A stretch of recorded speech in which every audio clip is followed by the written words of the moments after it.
이제 저희가 공부하려고 하는 내용은 지난 시간에 이어서 하나님의 선택에 대해서 공부를 하도록 하겠습니다. 저희가 이제 하나님의 행위를 이야기할 때 하나님의 행위를 내적인 측면과 이제 외적인 측면으로 구분할 수 있어요.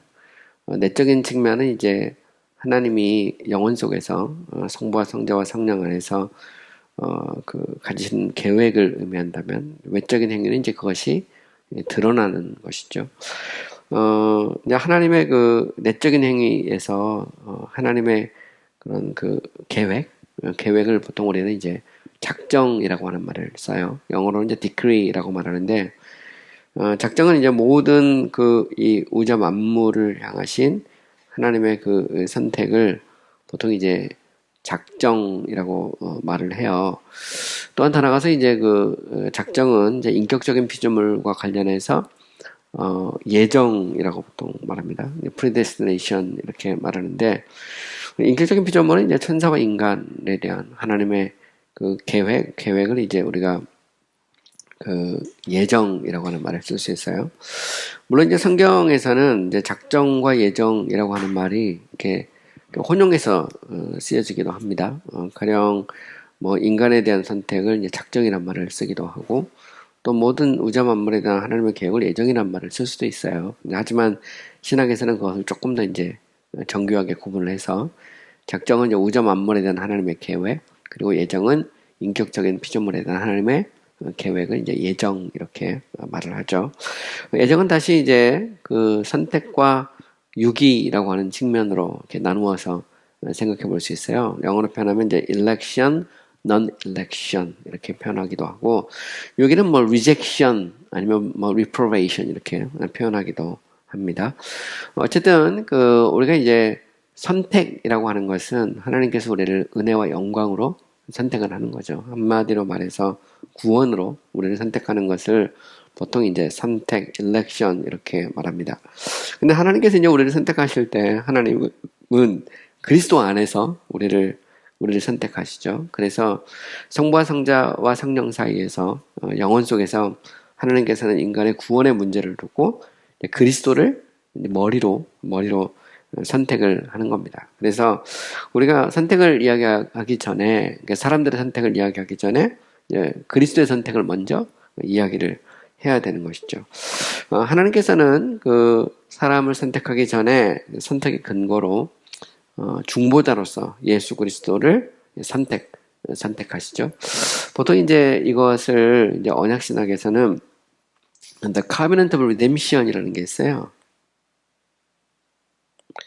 이제 구속 언약이라고 해서 보통 이걸 라틴어로 이제 살루투스 박툼이라고 그러는데, 구원에 관련된 하나님의 언약이죠. 이건 이제 영혼 속에서 이루어지는 건데, 성부와 성자 사이에 우리 구원의 문제를 놓고 이제 언약이 맺어집니다. 그때 성부께서 성자 그리스도를 이 택한 백성들의 구원받을 자의 머리로 이렇게 세우시죠. 그리고 그리스도께서 그것을 이렇게 받으십니다. 이런 면에서 이제 소위 이제 구속 언약이라고 하는 것을 이야기할 수 있는데, 이것은 나중에 제가 이제 조금 더 이게 구원론에서 좀 인간의 타락과 맞물려서 조금 더 들어갈 때 그때 좀 더 자세히 이야기를 하기로 하고요.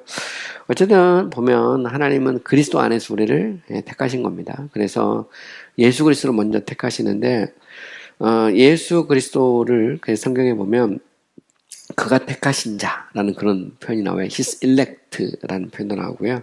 또 하나님이 택하신 자 이렇게 불리기도 합니다. 그래서 하나님께서는 먼저 그리스도를 교회의 머리로, 택한 백성들의 머리로 선택하신다는 것을 우리는 알 수 있는 것이죠.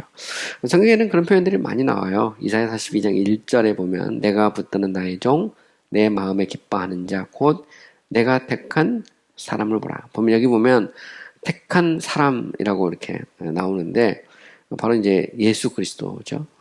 마지막 올 고난받는 종, 구원자로서 오실 그리스도를 택한 자, 택한 사람 이렇게 말하는데, 그럼 언제 택했느냐? 하나님께서 창세전에 우리의 구원의 문제를 계획하실 때 그리스도를 택하시죠. 시편 89편 3절에 보면 주께서 이르시되 내가 택한 자와 언약을 맺으며 내 종 다윗에게 맹세. 여기 보면 내가 택한 자와 언약을 맺는다 이런 표현이 나와요. 이게 되게 중요한 표현인데 이것을 보통 이제 우리가 구속 언약 이렇게 표현하고요. 또 경우에 따라서는 이제 구속 언약보다 그냥 은혜 언약을 크게 영원과 시간으로 구분해서 창세전에 그리스도와 맺어진 언약을 그냥 은혜 언약의 이 어떤 영혼 속에서 맺어진 은혜 언약으로 보고 그리고 이제 시간 속에서 그것이 이제 드러난 것을 이렇게 연장으로 보는 그런 경향도 있어요. 이건 뭐 용어의 차이일 수도 있고요. 물론 뭐 거기에 따라서 좀 더 깊은 신학적인 의미를 부여할 수도 있습니다. 어쨌든 보면 창세전에 성부와 성자 사이에 그 언약이 맺어지거든요. 그것을 시편 89편 3절 같은 데 보면 알 수 있죠. 내가 택한 자와 언약을 맺는다. 이렇게 되어 있는데 여기서 내가 택한 자는 바로 이제 그리스도를 의미합니다. 누가복음 23장 35절에 보면 저가 남은 구원하였으니 만일 하나님이 택하신 자 그리스도면 여기 보면 그리스도는 하나님이 택하신 자라고 나오죠. 그러니까 결국 창세전에 하나님께서 그리스도를 택하시고 그리스도 안에서 자기 백성을 택하시는 겁니다. 베드로전서 2장 4절에 보면 사람들에게는 버림받았으나 하나님께는 택하심을 입은 보배로운 산돌이신 예수께 나아가. 여기 보면 예수 그리스도를 하나님께 택하심을 입은 자, 택하심을 받은 자 이렇게 말하죠. 그래서 그리스도는 성부와 성자 사이의 언약의 관계 속에서 우리의 구원의 문제를 두고 중보자로 그리고 구속주로 우리를 위해서 택함을 받죠. 그래서 그리스도가 먼저라는 것을 우리는 알 수가 있는 것이죠. 또 하나님께서는 자신의 이런 영원한 목적과 작정을 위해서 아들을 위해서 몸 혹은 인성을 준비하시죠. 이것은 성육신입니다. 성육신을 하나님께서 영혼 속에서 계획을 세우시죠. 그리고 성령께서는 앞으로 오실 그 그리스도, 그 인성에 이 성령을 이제 물붓듯이 부어주시고, 은사와 은혜를 주시고, 그리고, 그에게 어떤 천사나 피조물로 받지 못할, 영광과 존귀를 이렇게 주시죠. 이 자체가 이미 이제 성부와 성자 사이의 구속 언약의 관계 속에서 하나님께서 주시기로 약속을 한 겁니다. 쉽게 말하면 성부 하나님께서 야, 내가 너를, 그러니까 예수 그리스도 말하는 거죠. 하나님의 아들, 영원부터 계신 하나님의 아들에게 내가 너를 교회의 머리로 구원의 주로 세우겠다 할 때 그때 이제 예수 그리스도께서 그것을 기쁨으로 받아주시고 그리고 성령께서 때가 되었을 때 그에게 성령을 물붓듯이 부어주시는 뭐 그것이 이제 성경에 나오고요.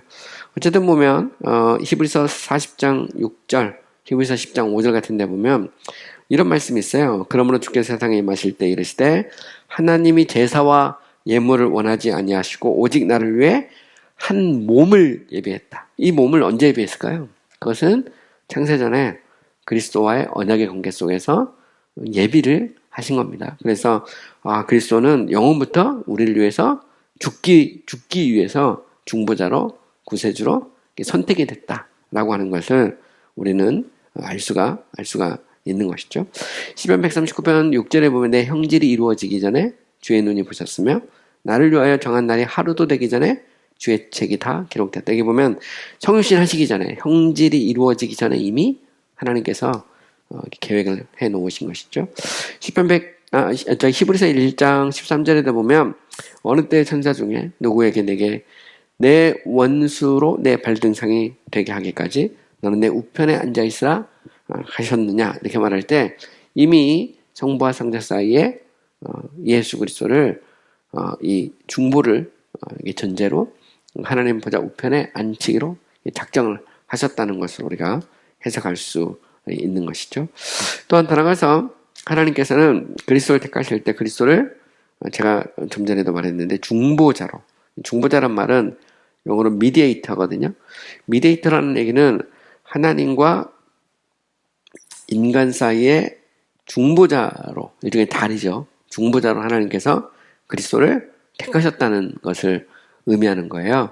이것은 두 가지 측면을 생각해 볼 수 있어요. 하나는 뭐냐면 존재론적인 측면이고요.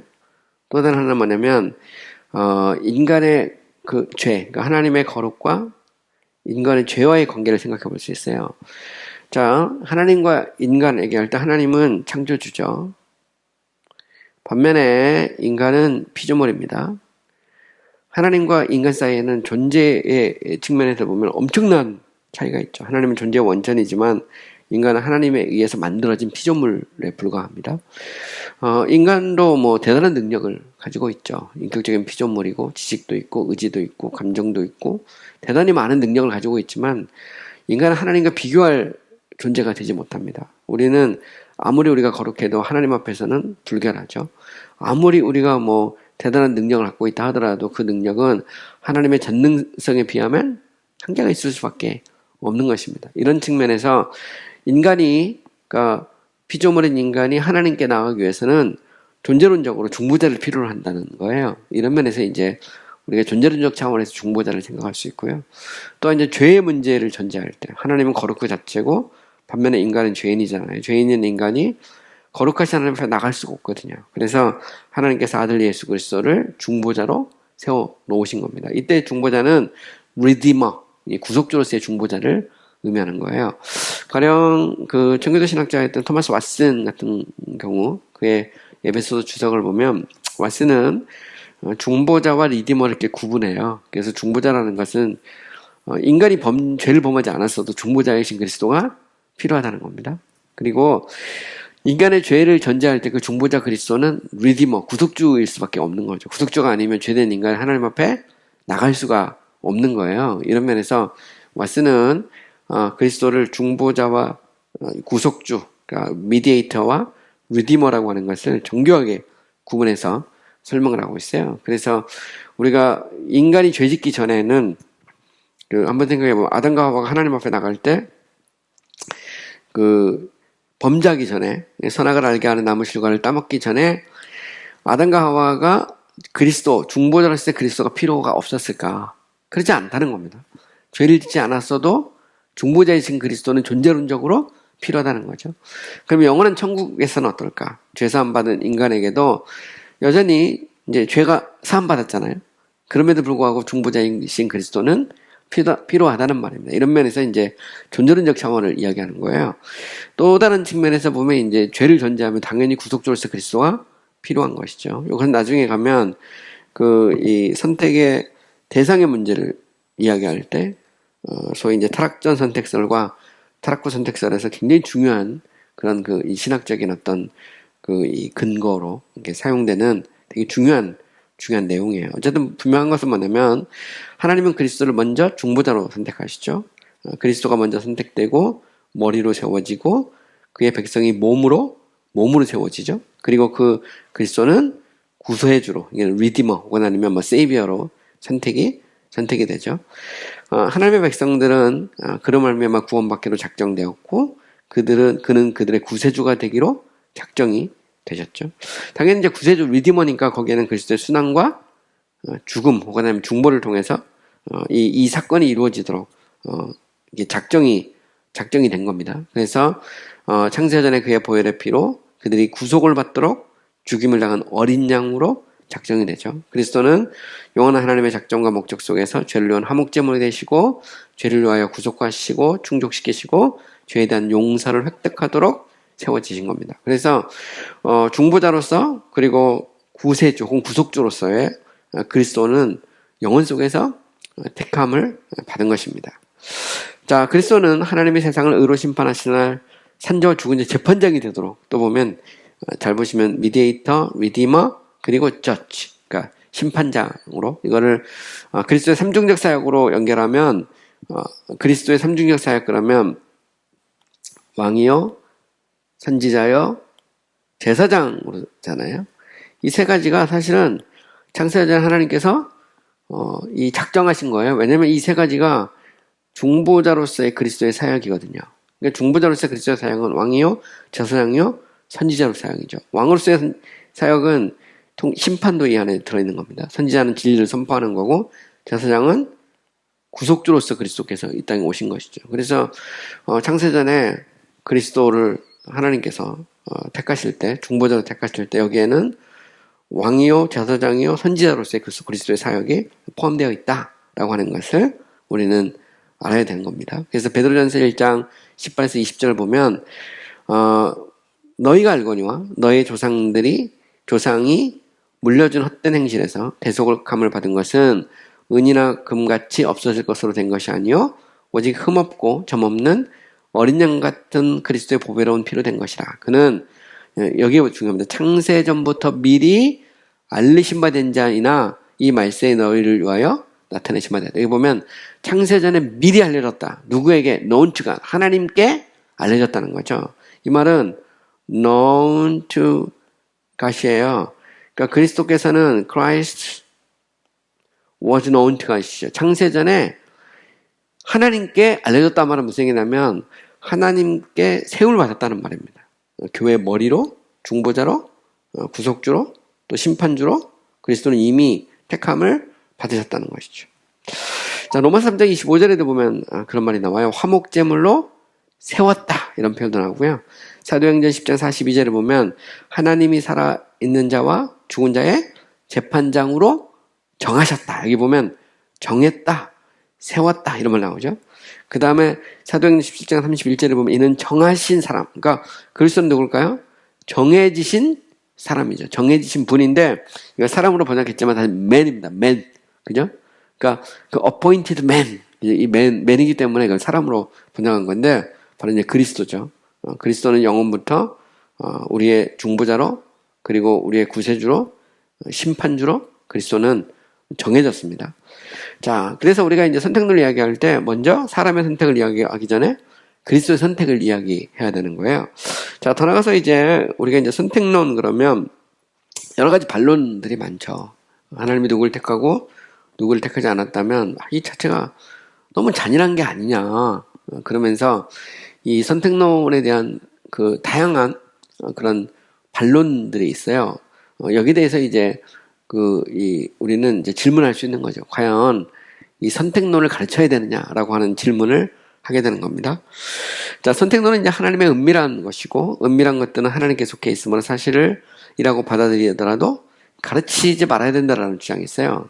한번 잘 생각해 보세요. 그러면 선택은 영원전에 그 성부와 성자 사이에, 더 나아가서 성부와 성자와 성령 사이에 맺어진 내적인 행위예요. 그죠? 이것은 우리가 몰라. 영혼 속에서 삼일체 하나님 안에 이루어진 사건이기 때문에 이것은 모르는 건데, 은밀한 건데, 이 은밀한 것을 우리가 가르쳐야 되냐. 이런 이제, 이 질문이 제기되는 거죠. 그러면서 오히려 선택론은 우리로 하여금 구원에 대해서 의심하게 하며 절망과 낙담에 빠지게 한다라는 이제 이런 도전이 있는 것이죠. 과연 내가 택함받은 사람일까? 할 때, 내가 택자가 아니면 어떡하지? 뭐 이런 낙담에 빠지게 한다는 겁니다. 그래서 은밀한 것은 그냥 은밀한 것으로 그냥 둬야 되지. 구태여 그것을 교회에서 혹은 아니면 뭐 신학교에서 선택론을 가르쳐야 되느냐 이런 이제 이 질문을 하게 되는 거죠. 여기에 대해서 첫 번째로 선택론은 은밀한 것이 아니라는 겁니다. 성경은 마치 태양의 빛처럼 분명하고 충분하게 선택을 가르치고 있어요.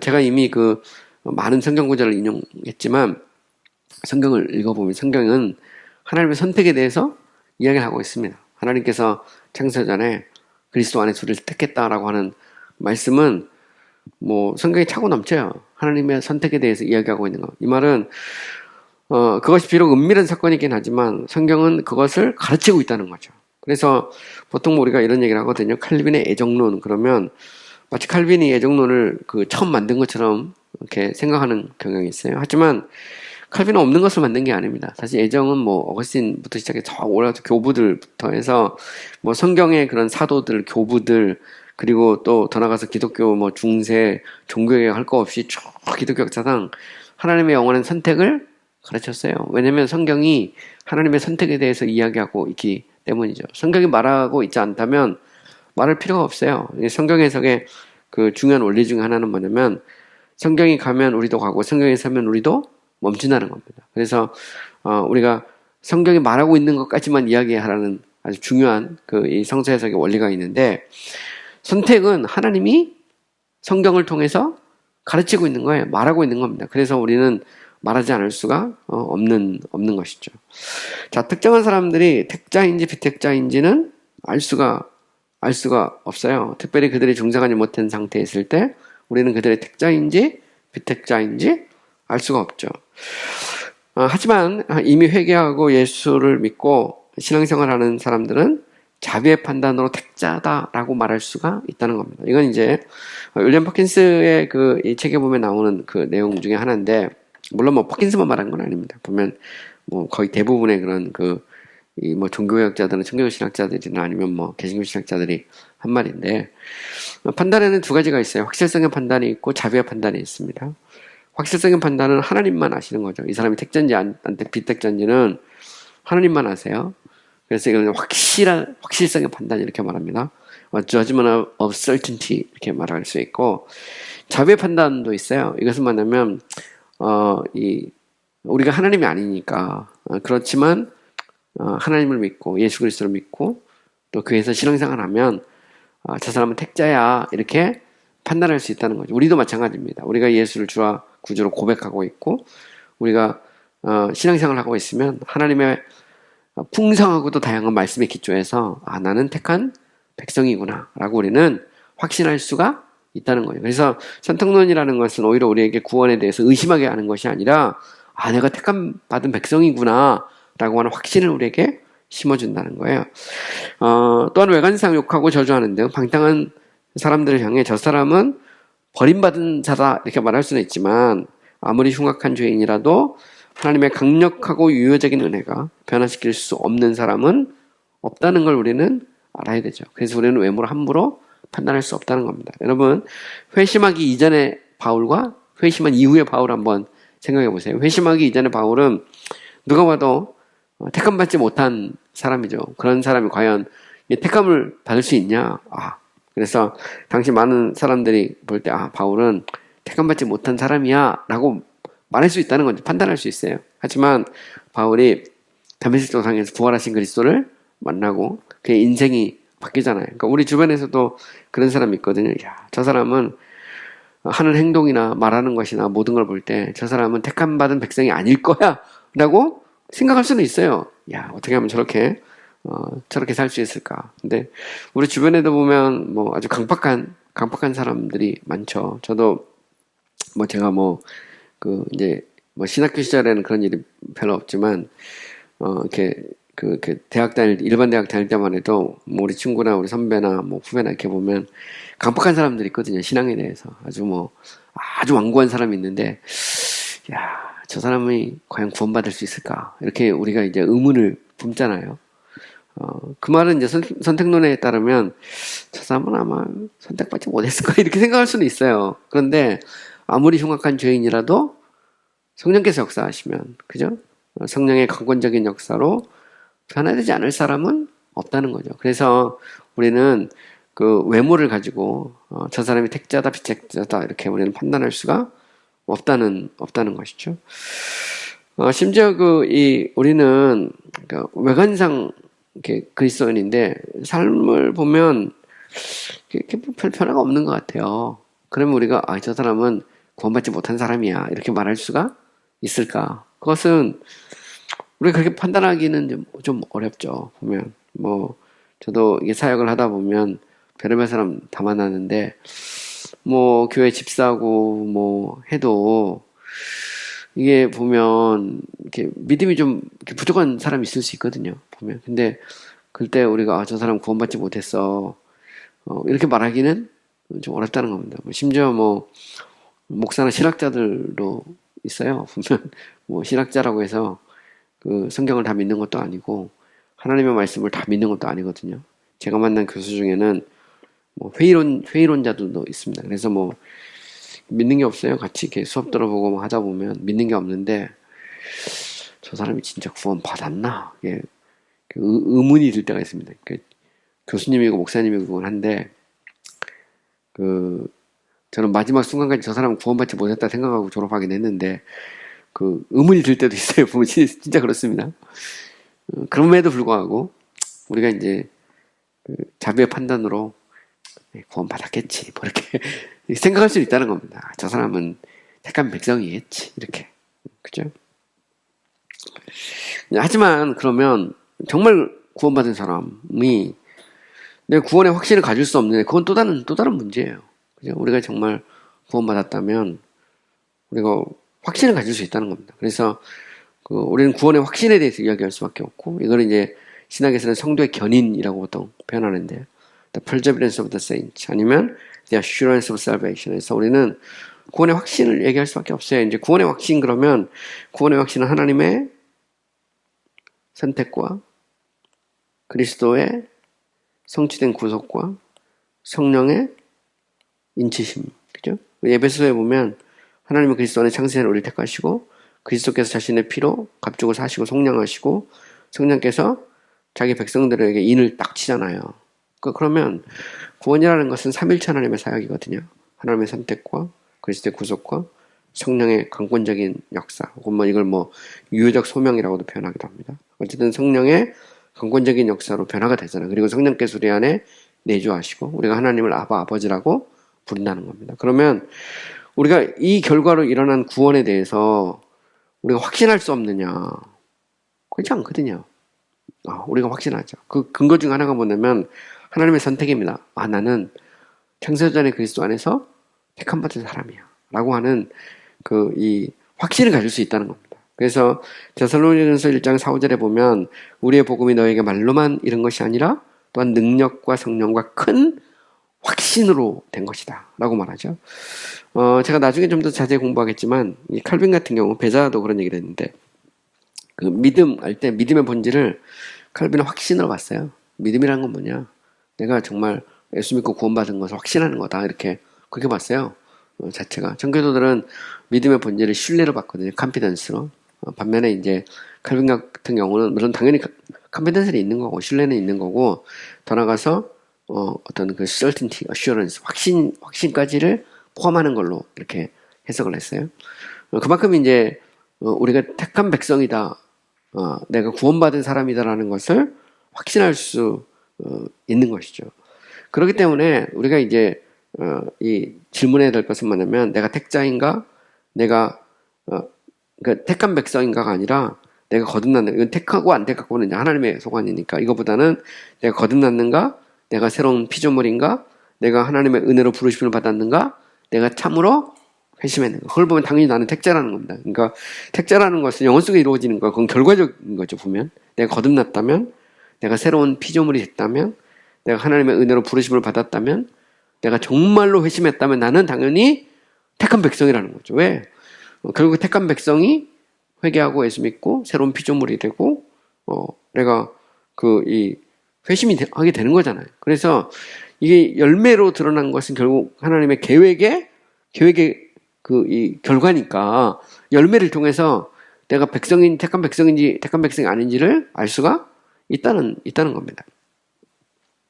어떤 사람은 우리가 이제 택자인 줄 확신할 수 없는 것처럼 중생했다는 것을 어떻게 확신할 수 있냐? 중생이란 말은 다시 태어났다는 거거든요. regeneration, new birth인데, 이거는 우리가 구원받았다는 것을 확신할 수 있다면 당연히 중생하지 않고 구원 받을 수 있습니까? 최근에 보면 그 이단 중에 그런 이단이 있어요. 그 구원과 중생을 이렇게 구분하는 그런 이 중국에서 온 그런 이단 중에 하나인데 그곳에서는 예수 믿고 구원받았어도 중생해야 된다 이렇게 주장합니다. 그래서 중생하지 못했으면 구원을 잃어버릴 수 있다 해서 구원과 중생을 이렇게 구분하는 그런 종파가 있어요. 그래가지고 이제 한동안 막 한국 교회를 혼란하게 하고 그랬는데 그 사람들은 구원과 중생을 이렇게 구분합니다. 그런데 우리가 신학적으로나 성경적으로 볼 때 중생하지 않았는데 구원이 있을 수 있어요. 보면 말도 안 되는 얘기예요. 그죠? 우리가 회개하고 예수 믿고 새 사람이 됐으면 당연히 거듭난 겁니다. 예를 들면 거듭나지 않고 하나님 나라에 들어갈 수 없는 거잖아요. 이게 거듭났다는 것은 구원받았다는 얘기고 구원받았다는 것은 거듭났다는 얘기니까 이 구원과 거듭남을 구분하는 것은 이게 이제 잘못된 거죠. 사실 보면 요즘 우리 주변에 그런 게 있어요. 구원파나 이쪽에 가면 거듭났습니까? 물어보거든요. 나 구원받았는데 그러면 구원하고 거듭남이 틀립니다. 이렇게 말하면 그게 이제 이상한 거죠. 근데 그런 것들도 있을 수 있다라는 것이죠. 자, 바울은 데살로니가 성도들을 향해서 하나님이 처음부터 너희를 택하사, 여기 나오죠? 선택이 먼저입니다. 성령의 거룩하게 하심과 진리를 믿음으로 구원받게 하심에 대해서 하나님께 감사하죠. 여기 보면 자, 거룩하게 하셔서 믿음과 믿음. 믿음이 있다는 얘기는 결국 뭡니까? 선택이 있다는 거죠. 보면. 그래서 선택과 믿음이 성령의 거룩하신과 믿음이 같이 이렇게 연결되어 있죠.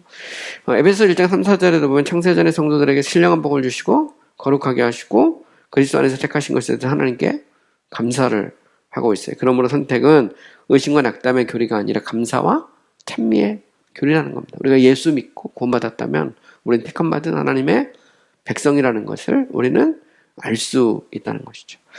바울은 로마서 8장 33절에 보면 누가 능히 하나님의 택하신 자들을 고발하리요 해서 하나님의 그 변할 수 없는, 흔들릴 수 없는 구원에 대해서, 구원의 확신에 대해서 말하고 있죠. 보통 우리가 이것을 성도의 견인 혹은 구원의 확신 이렇게 말합니다.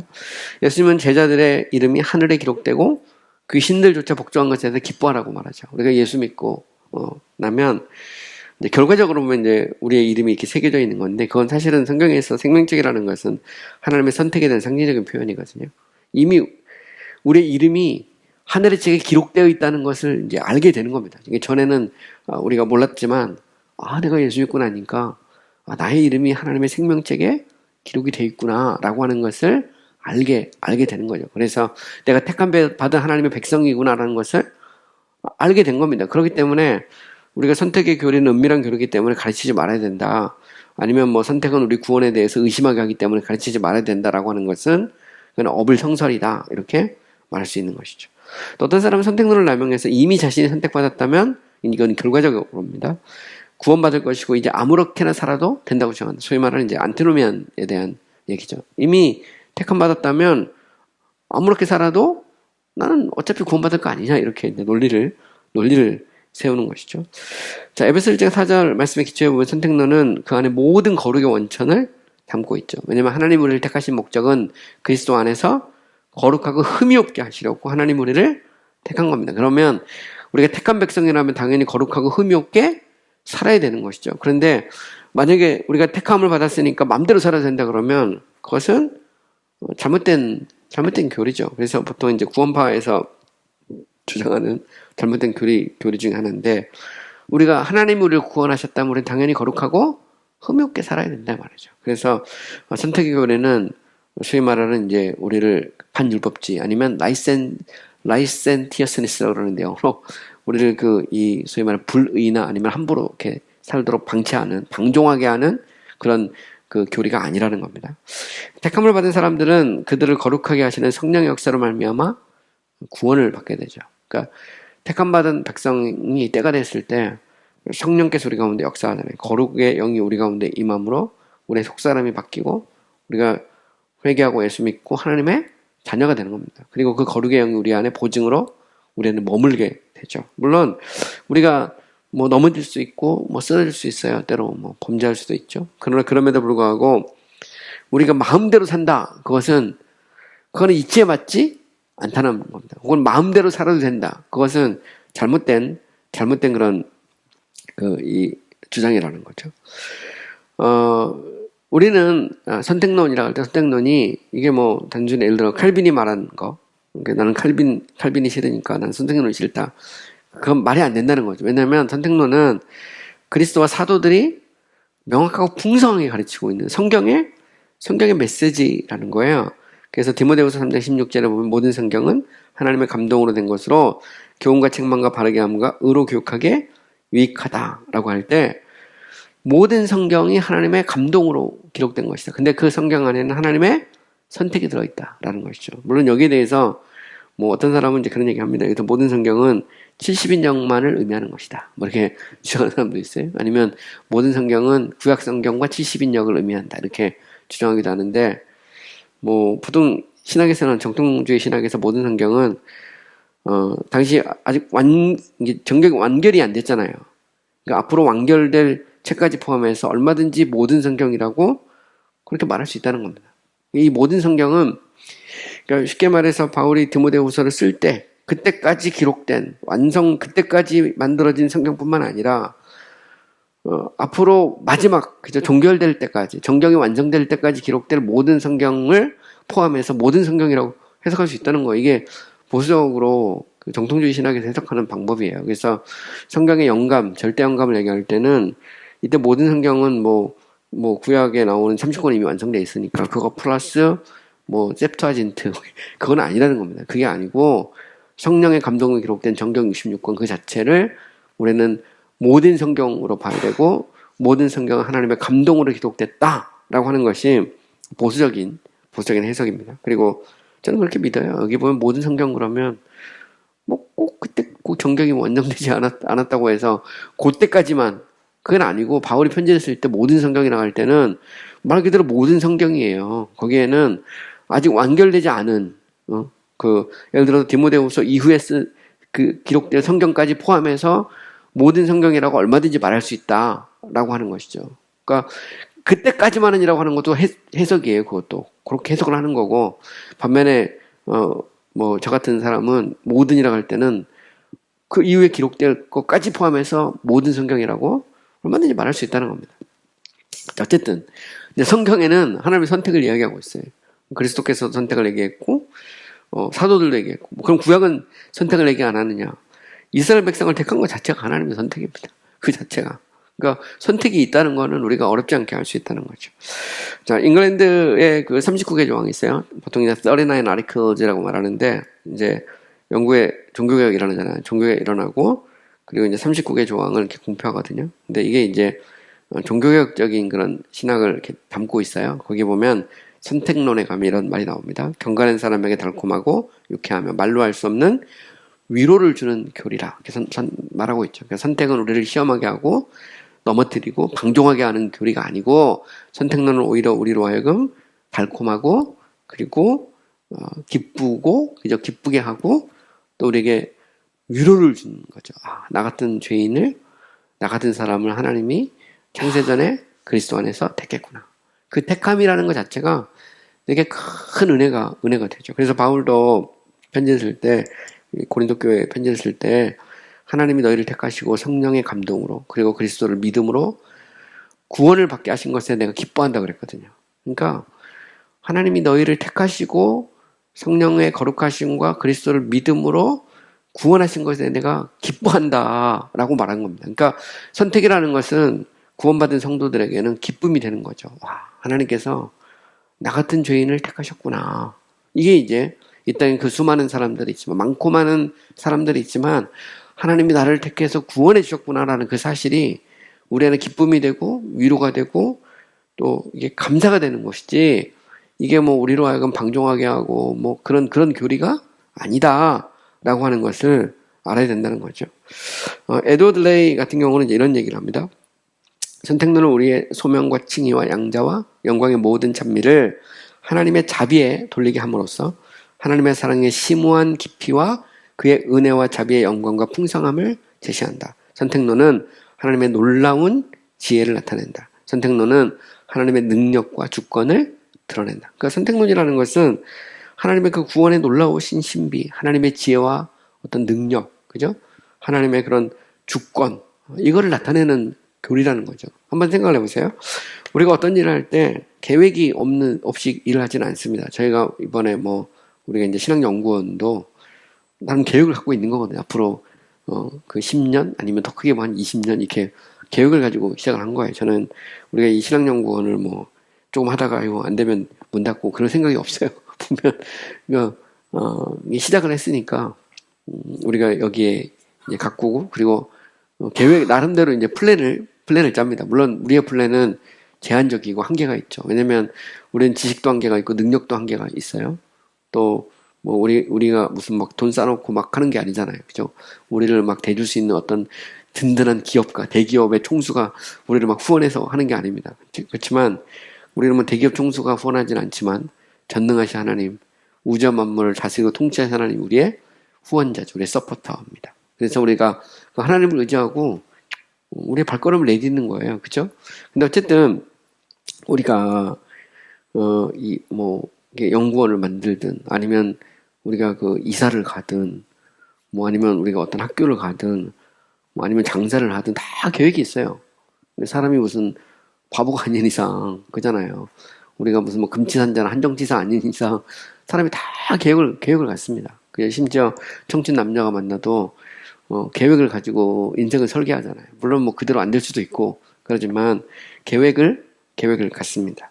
보면 저는 믿음이라는 것도 마찬가지로 믿음이라는 것도 크게 보면 인생의 계획이고 플랜이에요. 제가 이 옛날에 이제 신학교 다니기 전부터 저는 그런 얘기를 좀 했거든요. 저희 이제 어머니 이제 시골에 있을 때 어머니한테 전 나중에 이렇게 유학을 갈 겁니다. 그러니까 어머니가 야 우리 집처럼 가난한 집에서 뭐 유학이냐 우리 어머니 그랬었거든요.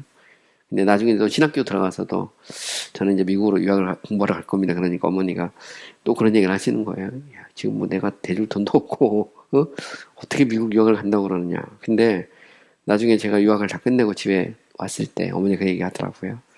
야, 내가 지금 보니까 너는 네가 말한 대로 다 되더라. 어머니 그렇게 말씀해요. 네가 말한 대로 다 되더라.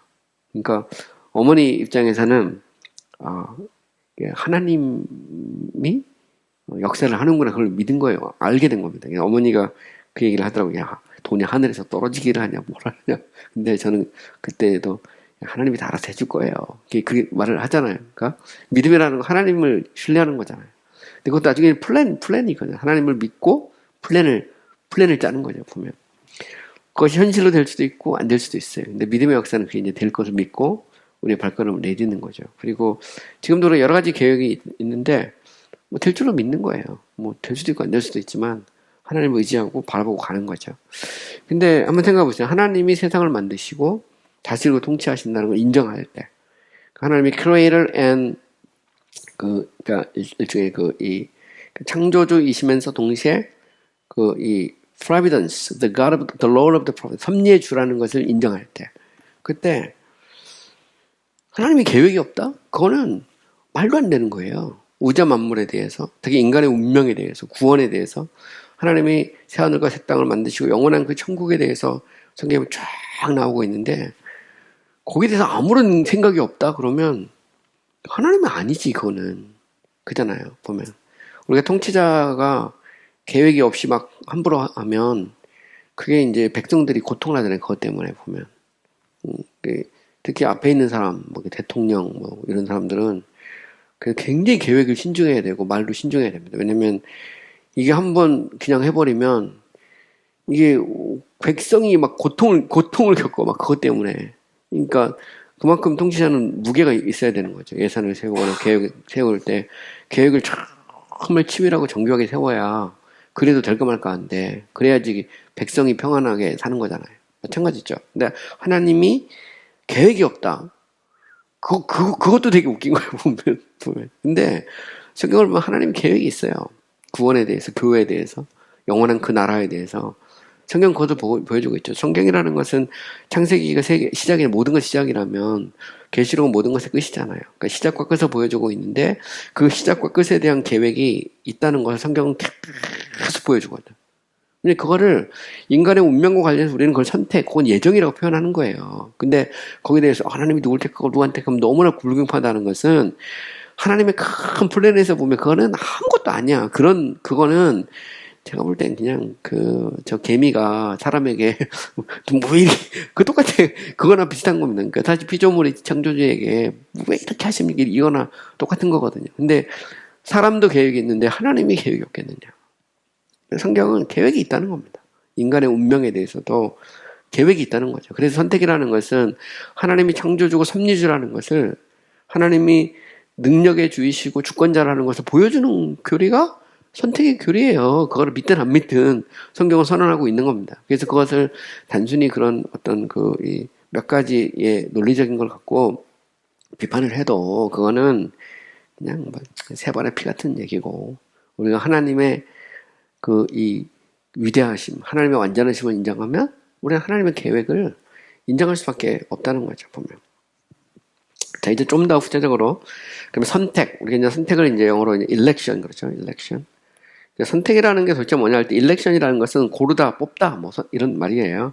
이걸 이제 성경적 의미로 우리가 좀 더 살펴보면, 자, 선택은 영생으로 작정된 자들을 이렇게 의미하고 있는 것이죠. 그래서 사도행전 13장 48절에 보면 영생을 주시기로 작정된 자는 다 믿었다. 이게 이제 as many as were ordained believed 이렇게 돼 있어요.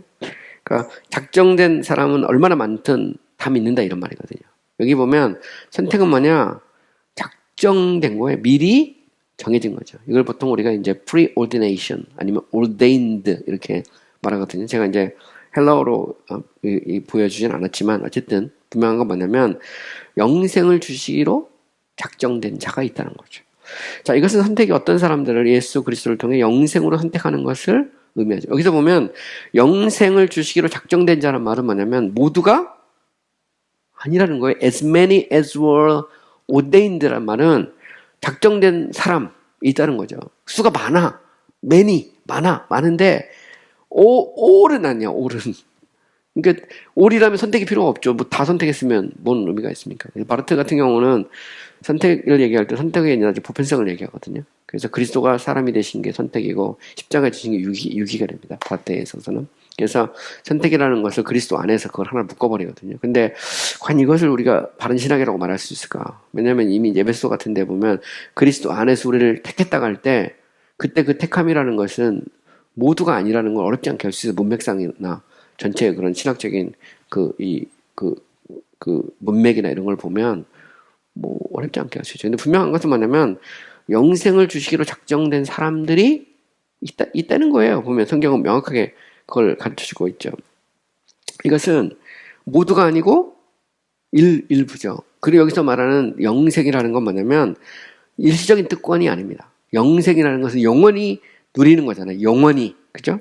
그러니까 결국은 무슨 얘기냐면 일시적 특권이나 어떤 즐기는 게 아니고 은혜와 영광을 위한 거고 그리고 믿음이라고 하는 건 뭐냐면 그 결과잖아요. 작정된 자들이 믿는 거니까 믿음은 결과지 이 믿음이 선택의 원인은 아니라는 겁니다. 원인은 하나님의 주권이죠. 하나님의 뜻이 원인이고 믿음은 결과입니다. 선택이 먼저고 믿음이 다예요. 그러니까 이 작정된 자는 다 믿었단 말은 무슨 얘기냐면 선택이 믿음보다 앞선다는 거 당연한 거예요. 계획이 결과보다 앞서는 거죠. 계획이 없는 결과가 어디 있어요. 이거는 인간의 운명에 대한 하나님의 계획인데 당연히 계획이 먼저죠. 그리고 나서 그럼 계획된 자는 어떠냐? 다 믿는다는 겁니다. 그 수가 아무리 많더라도 as many as were ordained 거니 작정된 자는 아무리 많더라도 believed 믿는다는 말이죠. 그러니까 그 수가 얼마가 됐든 그 수가 많은데 모두는 아니에요. 일부죠. 그런데 그들은 결과적으로 믿는다는 말이죠. 그래서 결국은 선택이 믿음보다 앞서 나가고 믿음이 선택의 결과고 그리고 선택의 믿음의 원인이라는 것을 우리는 알 수 있죠. 자, 하지만 어떤 사람들 여기 대해서 이제 좀 문제를 제기하는 사람이 있어요. 어떻게 이제 해석하냐면 이것을 as many were disposed for eternal life에서 여기서 ordained가 아니고 여기 보면 영생을 주시기로 작정된 자를 영생을 얻고자 하는 자로 번역하죠. 대표적인 게 이제 알미니우스 같은 경우죠. 의지와 인간의 의지. 그러니까 이 작정이라는 것은 뭐냐면 이 작정은 하나님이 정해놓은 게 아니고 이 작정이라고 하는 것은 뭐냐면 이 성향, 그러니까 영생을 얻고자 의지의 어떤 성향을 보이는, 그죠? 이 disposition이란 말은 성향이거든요. 그래서 어떤 의지의 성향을 보이는 사람을 사람들이 믿는다는 말이지, 여기서 말하는 것은 ordained가 아니라는 거예요. disposition이지. 이 부분에 대해서도 상당히 많은 얘기를 할 수 있어요. 보면 신학적으로 보면 과연 이게 ordained냐, disposition이냐, 이 성향이냐, 작정이냐, 여기에 따라서 소위 말해 조건적 애정론도 나올 수 있고 인간의 자유의지론 문제가 같이 맞물려서 이게 나올 수가 있는 그런 거죠. 하지만 이제 여기서 우리가 이제 문제는 그겁니다. 과연 인간이 자연 상태에서, 내추럴한 상태에서 영생을 얻고자 하기는 그냥 오히려 이에 대한 적대감을 가지고 있다는. 과연 인간이 자연 상태에서 정말 영생을 얻고자 하느냐, 이게 문제예요. 이게 문제입니다. 그러니까 아담과 하와가 범죄했을 때 그때 인간이 쉽게 말하면은 인간 스스로가 하나님의 은혜가 없이는 정말 영생을 얻고자 어떤 성향을 가질 수 있느냐, 가질 수 없느냐, 여기에 따라서 이게 이제 신학이 갈라지죠. 근데 분명한 건 뭐냐면 아담과 하와가 범죄한 이래로 인간이 스스로 하나님을 안 찾는다는 겁니다. 하나님이 우리를 찾아오는 거지 인간이 스스로 찾을 것 같지만 찾지 않는다는 거예요. 여기에서 결국 이제 자유의지에 대한 해석의 문제가 나오죠. 그러니까 가령 예를 들어서 어거스틴 같은 경우는 아담이 범죄할 때 인간은 모두가 다 죄인이 됐다라고 주장하거든요. 그리고 인간은 스스로 이 회개하고 예수 믿을 수 없다. 소위 말 노예의지론으로 가는 거고. 반면에 펠라기우스 같은 경우는 아담이 범죄했을 때 인간은 쉽게 말해서 자연 상태에서 선택할 수 있는 의지가 살아 있다는 겁니다. 그대로. 그래서 이 성향을 가지고 이것을 가지고 믿고자 하면 그 사람은 믿는 거고, 영생을 얻는 거고. 그러니까 결과적으로 믿는 거고, 성향이 없으면 믿지 못한다는 거죠. 이 부분에서 이게 이제 소위 말하는 이제 해석의 문제가 따라옵니다. 자, 하나님의 이 행위는 또한 하늘의 생명책에 어린 양의 생명책에 기록된 것으로 표현하죠. 성경에 보면 누가복음 10장 20절에도 보면 그러나 귀신들이 너에게 항복하는 것으로 기뻐하지 말고 너의 이름이 하늘에 기록된 것. 그러니까 이름이 기록된 거라는 거죠. 그리고 빌립보서 4장 3절에도 보면 생명책에 이름이 기록되어 있다. 그리고 계시록 13장 8절에 보면 죽임을 당한 어린 양의 생명책. 기록된 자들이 있다는 거죠. 이 생명책이라는 건 뭐냐면 이곳에 기록된 자들이 있다는 거죠. 하늘의 생명책에 그리고 어린 양의 생명책에 기록되어 있다. 이게 기록된 자들이 있다는 겁니다. 이것을 우리가 어떻게 해석해야 되느냐. 이것을 하나님의 택한 백성이라는 것을 우리는 인정을 해야 된다는 것이죠. 자, 그 다음에 그 선택이라고 하는 건 뭐냐. 선택은 택함을 받다, chosen, 혹은 선택되다, elect라는 말로 표현이 된다는 거죠. 이 모든 구절은 모두가 아니라 오직 일부가 선택의 대상임을 나타낸다는 거예요. 잘 보세요. 자, 에베소 1장 4절. 곧 창세전에 그리스도 안에서 우리를 택하사 우리로 사랑 안에서 거룩하고 흠이 없게. 여기 보면 우리라는 말입니다. 우리. 그죠? 택했을 때 창세전에 그리스도 안에서 모두를 택했다. 모두를 택했다는 말은 말도 안 돼. 모두를 택했다는 말은 선택이 없다는 말이거든요. 근데 바울은 우리를 택했다. 특히 이제 에베소 같은 경우는 교회에 대한 얘기를 하고 있거든요. 그러니까 성도, 그죠? 교회의 성도를 창세전에 그리스도 안에서 택했다는 말입니다. 이 우리에는 그 모두가 아니고 일부라는 것을 의미한다는 거죠. 데살로니가후서 2장 13절에 보면 주의 사랑하는 형제들아 우리가 항상 너희를 위하여 마땅히 하나님께 감사할 것은 하나님이 처음부터 너희를 택했다 보면 너희 여기 이제 고린도교회 성도들을 말하는 거죠. 너희 그러니까 모두가 아니죠. 고린도에 당시 인구 70만 80만 살고 있었는데 그 중에서 다 택함 받은 게 아니에요. 고린도교회의 성도들 그들을 향해서 말하고 있는 거죠. 보면 이 말은 모두가 아니라는 겁니다. 만약에 모두라 그러면 지금 대한민국에 있는 인구 5,500만 다거든 다. 아니면 지구상 55억 아니면 뭐 75억까지 얘기하는데 그 모든 사람이 다 택함을 받았다. 이건 택함이 없다는 말이죠. 근데 성경은 그렇게 말하고 있지 않다는 거죠. 로마서 8장 33절에 보면 누가 너희 하나님이 택하신 자, God's elect인데 하나님이 택하신 자라고 성경은 명확하게 말하고 있죠. 여기 보면 택한 자도 있고 택하지 않은 자도 있다는 거죠. 로마서 10장 17절 그런즉 어떠하뇨 이스라엘의 구하는 것을 얻지 못하고 오직 택하심을 입은 자. 여기 보면 이스라엘도 다가 아니죠. 그 중에 택하심을 받은 자가 있다는 겁니다. 이 말은 육적인 이스라엘과 영적인 이스라엘이 있다는 거예요. 할례를 받았다고 다 할례가 아니고 바울은 심령의 할례를 받은 사람하고 육체 할례를 받은 사람을 로마서에서 구분하고 있죠. 이것은 택함을 받은 사람도 있고 아닌 사람도 있다는 겁니다. 요한복음 13장 18절 내가 너희를 다 가르쳐 말하는 것이 아니라 다가 아니고 내가 나의 택한 자들이 누군지 안다. 지금 예수님이 당시 모여있던 유대인들을 향해서 말하는 겁니다. 내가 너희 전부가 아니다. 다가 아니고 내가 택한 자들인데 나는 그들이 누구인지 내가 안다 말이죠. 이 말은 결국 택한 자들이 있다라는 것을 말하고 있는 것이죠. 또한 어떤 사람들은 선택을 받지만 다른 사람들은 선택받지 못하고 남겨진다. 이 경우에 선택을 받은 자들의 수는 적다 이렇게 나오는데 가령 보세요. 마태복음 20장 14절에 보면 청함을 받은 자는 많되 택함을 입은 자는 적다. 보면 이 청함이라고 하는 것을 보통 우리가 이제 가스펠 콜링이라고 보통 말하거든요. 다른 말로 이걸 이벤젤리컬 콜링이라고도 해요. 그러니까 예수 믿으세요. 우리가 전도할 수 있어요. 그죠?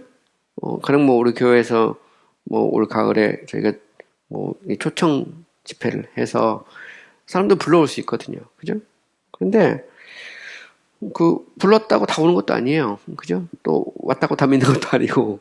이 말은 무슨 얘기냐면 청함을 받는 사람은 많지만 택함을 받은 사람, 구원받는 자는 적다는 거죠. 적다. 이런 면에서 보면 선택의 대상이 있다는 것을 명확히 알 수 있고, 선택의 대상이라는 것은 말 그대로 택함을 받은 사람들이라는 것을 알 수 있다는 거죠. 자, 선택을 받는 자들은 은혜의 선택을 따라 남은 자라는 말도 나옵니다. 또 선택받지 못한 자들은 남겨진 남은 자, the rest that are left 이런 표현이 나오는데, 남은 자라는 게 나오죠. 우리가 구약에도 보면, 선지서에 보면 남은 자 사상이 있거든요. 이스라엘 백성은 다 하나님의 백성이 아니고 그 중에 the remaining ones, 남은 자들이 있다는 거죠. the rest one, 남은 자들이 있다는 겁니다. 가령 이 로마서 11장 5에서 7절에다 보면, 그런즉 이와 같이 지금도 은혜로 택하심을 따라 남은 자가 있다 말이죠. 그죠? 이스라엘 백성이라고 다 구원받는 게 아니고 그 중에 남은 자가 있다는 겁니다. 그런 적 어떠하냐? 이스라엘이 구하는 그것을 얻지 못하고 오직 택하심을 입은 자가 얻었고 그 남은 자들은 우둔하여졌느니라. 여기 보면 택하심을 입은 자도 있고 그 택함 못 받은 남은 자도 있다는 거죠. 보면. 그래서 택함 받은 자는 정말 그리스도를 영접하고, 반면에 택함 받지 못한 우둔한 자는 그리스도를 영접하지 않는다는 거죠. 예수님 당시도 유대인들이 다 예수님을 영접한 거 아니거든요. 예수님을 영접한 사람도 있지만 예수님을 배척한 사람이 훨씬 더 많았어요. 그래서 예수님 십자가에 못 박은 거잖아요. 못 박았어요. 그리고 초대교회 때도 마찬가지예요. 초대교회 당시에도 유대인이라고 다 예수 믿은 거 아니거든요.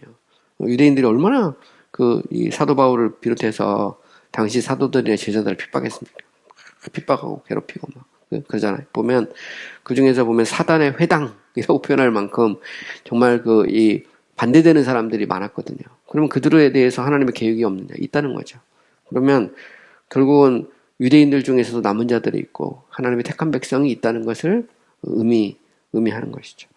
자, 그 다음에 그 선택이 아닌 것과 선택에 대해서 이제 정의를 내릴 수가 있어요. 그러면 선택이 아닌 것도 있을 수 있다는 거죠. 이스라엘 백성처럼 하나님이 한 민족을 특별한 백성으로 어떤 외적인 특권을 위해 선택한 것을 맺은 안다. 여기서는 이제 구원을 위해 선택을 말하는 거예요. 구원.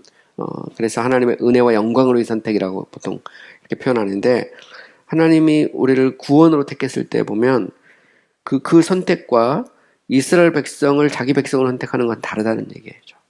왜냐면 하나님은 자신의 구원사의 그런 과정에서 하나님께서 이스라엘을 자기 백성으로 택하셨어요. 그런데 그것은 민족적으로 택하신 것이죠. 그렇다고 해서 이스라엘 백성이 전부 다 구원을 받는 것은 아니죠. 그 중에서 구원받는 자는 소수입니다. 그 중에서 정말 하나님을 믿고 섬기는 사람은 소수예요. 가령 예를 들어서 이스라엘 백성이 애굽에서 탈출해서 광야로 들어갔잖아요. 그러면 광야로 들어간 사람은 다 구원받았느냐? 그렇지 않거든요. 그 중에 보면 고라 자손처럼 막 반역을 했던 사람도 있었고, 별 사람이 다 있잖아요, 보면. 그래서 그 중에서도 택한 백성의 수는 적어요, 보면. 있는 거죠. 그 안에서도 보면.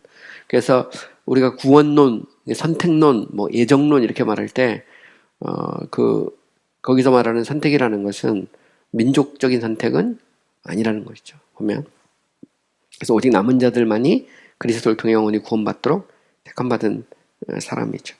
로마서 9장 4, 5절에서도 보면 표현들이 계속 나와요. 보면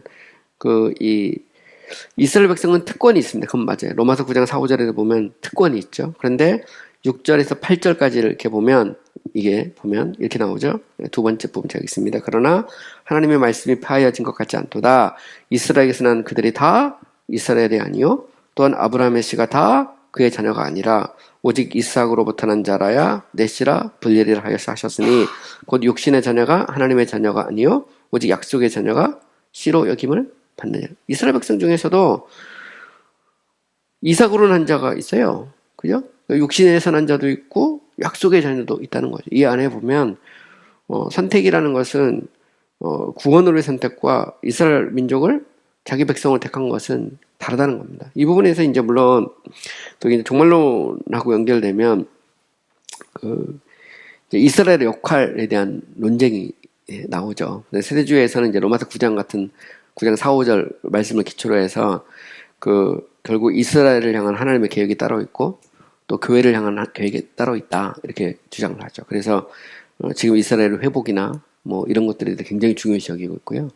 또 한국 기독교 내에서도 그걸 추종하시는 분들이 있으세요. 그래서 지금도 태극기 집회 같은 거 할 때 이스라엘 성족이 같이 들고 이렇게 나가고 지금도 이스라엘을 위해서 막 기도하고 그런 분들이 있습니다. 저는 뭐 이스라엘의 어떤 그 속에서도 택한 백성이 있을 수 있으니까 기도하고 전도하고 이런 거는 뭐 관계가 없다고 생각해요. 그건 얼마든지 할 수 있는데 문제는 뭐냐면 이스라엘을 향한 또 다른 계획이 지금도 계속해서 진행되고 있고 민족적 이스라엘로서 이스라엘에 대한 계획은 아직도 다 완성되지 않았다.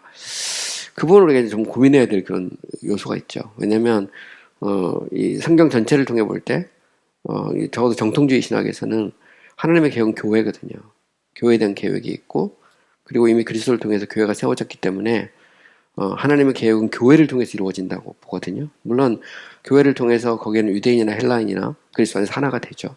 그러나 그럼에도 불구하고 민족적 이스라엘을 하나님의 택한 백성으로 계속해서 봐야 되느냐? 그것은 또 다른 이슈다라고 하는 것을 우리가 이제 생각할 수밖에 없는 것이죠. 자, 그 다음에 제 화면에서 갑자기 나갔는데 잠깐만요. 나오네. 자, 이제 더 나가서 이제 선택의 정의에 대한 얘기를 좀 해보려고 해요. 선택이라는 게 뭐냐 할 때, 신학자들은 이제 선택이 무엇인가에 대해서 이렇게 정의를 이렇게 내렸어요. 정의를 내리는데, 이 부분은 신학자들마다 조금씩 차이가 있어요. 근데 그 중에 이제 가장 큰 이슈가 뭐냐면, 선택의 대상이 피조될 순수한 인간으로 보느냐, 아니면 피조되고 타락한 인간으로 보느냐에 따라서 약간 달라질 수 있어요. 그래서 이것은 제가 이제 타락 전 선택설, 타락 후 선택설, 이제 이 부분을 이제 다루게 될 텐데, 다음 시간에 상당히 이제 신학적으로 복잡한 이슈면서도 중요한 이슈거든요. 어떤 입장을 택하느냐에 따라서 약간 정의가 조금씩 달라질 수 있어요. 근데 큰 틀에서는 같지만 세부적으로 조금씩 달라질 수 있습니다. 가령 장길 같은 경우는 이렇게 이제 이렇게 정의를 내려요. 선택은 영원부터 어떤 사람들을 은혜와 영광으로 선택하는 것이다. 선택은 하나님의 선하신 뜻과 기뻐하심을 따라 세상에 있기 전에 거룩과 행복으로 그리스도로 말미암아 구원을 받도록 그를 통해 주시는 하나님의 값없는 은혜로 영생을 즐기도록 선택하시는 행위이다. 이렇게 말합니다. 여기 보면 은혜와 영광으로 하나님께서 또 거룩과 행복으로 또 구원을 받도록 그리스도를 통해 선택하는 것을 선택이다. 이렇게 정의를 내렸어요. 여기서 이제 빠진 건 뭐냐면 죄인들 이런 식의 이제 표현들이 빠지는 이건 약간 왜냐면 길은 이 타락 전 선택설이거든요. 물론 그렇다고 아주 뭐 극단적인 건 아닌데 그 부분은 조금 더 보면 알 수 있어요. 가령 예를 들어 에드워드 레이 같은 경우는 이렇게 정의를 내려요. 선택은 하나님이 스스로 영원부터 자신의 이해할 수 없는 은혜와 풍성한 자비를 찬미하게 하시려고 어떤 사람을 부르셔서 그리스도를 믿고 의롭게 되고 양자가 되고 거룩하게 되고 그들에게 영생을 주시기로 선택하기로 결정하신 계획에 따른 하나님의 선하신 기뻐하심을 말미암는 작정이다 보면 여기에서 이 풍성한 자비를 찬미하게 하는 말이 나와요. 자비는 죄를 전제로 하거든요. 그래서 여기서 보면 레이는 자비라고 하는 말을 이렇게 집어넣었어요. 장길은 은혜와 영광이라고 말하는데 은혜와 영광이라고 할 때 은혜와 영광이 반드시 죄를 전제하지 않을 수도 있어요. 그거는 나중에 제가 이야기를 하죠. 그 다음에 도르트 이제 총에서 만든 도르트 신경에서 7조에 가면 이렇게 선택을 정의를 합니다. 뭐라고 정의하냐면 좀 긴데 제가 일부러 이다 집어놨어요. 선택은 창세전에 하나님이 그의 처음 위험에서 죄에 빠지고 죄가 나오죠. 그 자신의 잘못으로 파멸에 빠진 전체 인간으로부터 그러니까 죄인된 인간 전체를 상정합니다. 왜냐하면 도르트 총에서는 타락 후 선택설, 그러니까 소위 말하는 이제 타락 전 선택설 아니고 타락 후 선택설을 지지하거든요. 그래서 도르트 신경 7조에 보면 모든 인간의 죄인된 인간 중에서 하나님께서 일부를 선택하는 것으로 정의를 내리고 있어요. 그의 잘못으로 파멸에 빠진 전체 인간으로부터 그의 뜻에 가장 자유롭고 선택하신 기뻐하심을 따라 순전한 은혜로 다른 사람들보다 더 낫거나 더 가치가 있지 않고 다른 사람들과 마찬가지로 공통적인 비참함에 놓여있는 정해진 사람들의 수를 그가 영원부터 중보자로 임명하셨으며 모든 택자들의 머리이시며 구원의 기초이신 그리스도 안에서 구원하시고 자신의 말씀과 성령을 통해 자신과 유효적으로 교제하기로 선택하셨거나 그가 그들을 의롭게 하시고 거룩하게 하실 수 있고 마지막으로 자기 아들과의 교제에서 강력하게 보호를 받아 자신의 자비에 대해 증거하고 자신의 영광스러운 은혜를 찬미하도록 그들을 영화롭게 할 수 있도록 자신에 대한 참된 믿음을 제공하기로 작정하시는 하나님의 불변하는 하시는 목적이다 이렇게 말했어요. 굉장히 이 길인데 제가 번역을 한 거거든요. 일부러 제가 한 거예요. 여기 보면 공통점 비참함에 놓여 있는 하나님의 자비, 모든 죄를 지은 인간 전체에서 택하신 겁니다. 그죠? 여기서 보면 이제 타락 후 선택설에 기초해서 선택에 대해서 도르트 신경은 굉장히 길게 정확하게 정의를 내리고 있습니다. 자, 웨스민스터 신앙고백서 이 3장 5절에 보면 이렇게 정의를 내려요. 하나님은 생명으로 예정된 사람들을 창세전에 자신의 영원하고 불변하는 목적과 그의 뜻의 은밀한 계획과 선하신 기뻐하심을 따라 그리스도 안에서 피조물 안에 그로 하여금 하나님으로 하여금 그렇게 하도록 하는 조건이나 원인으로서 어떤 다른 것이 없이 오직 자신의 값없는 은혜와 사랑에서 영원한 영광으로 선택하셨다. 해서 보면 이 웨스민스터 신앙고백사는 명확하게 이 타락한 백성 중에 일부를 택했다는 말이 없어요. 왜 그러냐면 웨스민스터 신앙고백서를 만드는 사람들 안에는 타락전 선택서를 주장하는 사람도 있었고 타락 후 선택서를 주장하는 사람들 같이 들어가 있거든요. 같이 들어가 있기 때문에 웨스민스터 신앙고백서 안에는 명확하게 이 부분이 죄인들 중에 일부를 택하기로 하셨다 이런 표현이 없습니다. 침례교의 그 신앙고백서 이 제 2000런던 컨페션도 똑같아요. 그 다음에 스탠더드 컨페션 표준 신앙고백서 똑같습니다. 왜냐하면 침례교 안에는 타락전 선택서와 타락 선택서를 주장하는 사람들이 이렇게 섞여 있었어요. 그 중에 이제 이 장기열 같은 경우는 타락전 선택서거든요. 그래서 이 신앙고백서에 보면 명확하게 명시적으로 타락한 자들 중에 하나님이 일부를 택하셨다. 하나님의 자비를 드러내려고 이런 표현이 없습니다. 그러니까 타락을 전제로 하질 않아요. 이런 표현에서는 약간 신학적인 차이가 있는데 보통 사람이 보면 이제 모르는 거고 전문가들이 보면 이게 보여요. 이게 보면 그래서 약간 이런 부분의 정의가 약간 차이가 있을 수는 있다라는 것이죠. 자, 선택은 누구에게 이루어졌는가요? 우리 그냥 바로 이어서 그냥 좀 하고 쉬도록 하겠습니다. 자, 선택은 그리스도 안에서 하나님에 의해서 이루어졌어요. 선택의 효율적인 원인은 하나님이죠. 이피션 코즈는 당연히 하나님입니다. 선택의 저자는 당연히 하나님이죠. 하나님은 주권자로서 자신의 것을 가지고 자신의 뜻대로 하실 수 없는가? 하나님의 금생과 내성에서 어떤 사람과 교제하고 그를 은혜와 영광에 이르도록 자신이 기뻐하시는 자를 선택할 수 없는가? 하나님이 이것을 하신다는 거죠. 이 말은 선택은 하나님의 주권적 의지에 속한 거예요. 하나님이 택할 수도 있고 택하지 않을 수도 있습니다. 이것은 하나님의 계획 속에서 이루어진 거죠. 영원 속에서 하나님이 세상을 만들고 사람을 만들기로 계획하셨을 때 하나님은 그 중에 일부를 구원받을 자로 그죠? 자신의 자녀로 택할 수 있다는 겁니다. 이런 면에서 하나님은 능히 그렇게 하실 수 있다는 것이죠. 자, 그러므로 하나님이 택하신 것이라고 불리며 하나님의 선택을 받은 사람을 하나님의 택자들이라고 부르죠. 그래서 the election of God, God's elect라는 말이 성경에 나와요. 가령 데살로니가전서 1장 4절에 보면 하나님의 사랑하심을 받은 형제들아 너희의 택하심, your election 이런 말이죠. 너희 택하심 안다는 말이 나오고요. 로마서 8장 33절에 보면 또 미리 정하신 그들을 부르시고 부르신 그들을 의롭다 하시고 의롭다 하신 그들을 영화롭게 하셨다에 보면 여기 보면 예정, 칭의, 그 다음에 영화, 이게 보면 소명 이제 나오죠. 네 가지가 나오는데 예정과 혹은 작정이라고 말했어요. 예정과 혹은 선택과 그 다음에 소명과 칭의와 영화까지 나오죠. 이거를 하나로 묶어서 이것을 황금사슬이라고 보통 불렀어요. 골든 체인이라고 그러죠. 이 하나가 사슬로 연결되어 있다는 겁니다. 미리 정한 사람을 부르시고 부른 사람을 의롭다 하시고 의롭다 한 사람을 영화롭게 합니다. 이게 전부 다 엔드로 해서 하나로 쫙 연결되어 있어요. 사슬처럼. 그래서 이것이 택함과 영화가 범위가 똑같다는 겁니다. 이게 쫙 연결되는 거죠. 그래서 결국은 여기서 의롭다함 받고 영화롭게 되는, 최종적으로 영화롭게 된 사람들은 하나님의 선택의 결과라는 겁니다. 근데 미리 정했다. 여기서 이제 미리 정했다. 프로키노스코인데 이 헬라어로 이 미리 정했다. 포어날레지 이 미리 정했다라는 요거를 어떻게 해석하느냐에 따라서 또 신학적으로 논쟁이 있어요. 여기서 미리 정했다는 것을 믿을 줄 알고 정했다는 말이냐, 아니면 하나님의 주권적인 의지로 사랑할 자를 택했다는 말, 정했다는 말이냐, 여기에 따라서 해석이 달라집니다. 여기에 대해서는 제가 좀 자세히 제가 주석을 할 거고요. 자, 누가복음 18장 7절에 보면 하물며 하나님께서 그 밤낮 부르신 택하신 자들의 원한, 여기도 보면 갓즈 엘렉트, 택하신 자들이 등장하는 것을 볼 수 있어요. 자, 이 선택은 때때로 대부분 하나님 아버지, 우리 주 예수 그리스도 하나님과 아버지께 돌려지죠. 그래서 대부분은 창조주 하나님, 아버지께, 성부께 돌려집니다. 그죠?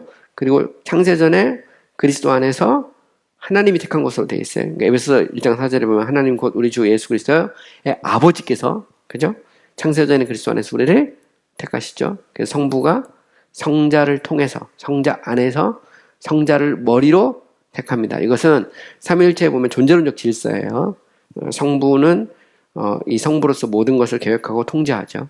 성자는 그것을 중보자로서 그것을 실행할 수 있도록 그 중간에 다리 역할을 한다면, 성령은 구체적으로 그것을 할 수 있도록 힘을 주고 에너지를 주는 이런 역할을 하거든요. 그래서 결국은 성부와 성자와 성령 사이에 이런 존재론적 질서가 유지되고 있어요. 요거는 나중에 이제 제가 삼일체론을 한 학기 정도 따로 할 거거든요. 그때 좀 더 자세히 이야기를 할 건데, 어쨌든 보면 이 선택의 저자는 일차적으로 보면 성부 하나님이고, 또 크게 보면 삼일체 하나님이 선택의 저자라고도 말할 수 있어요.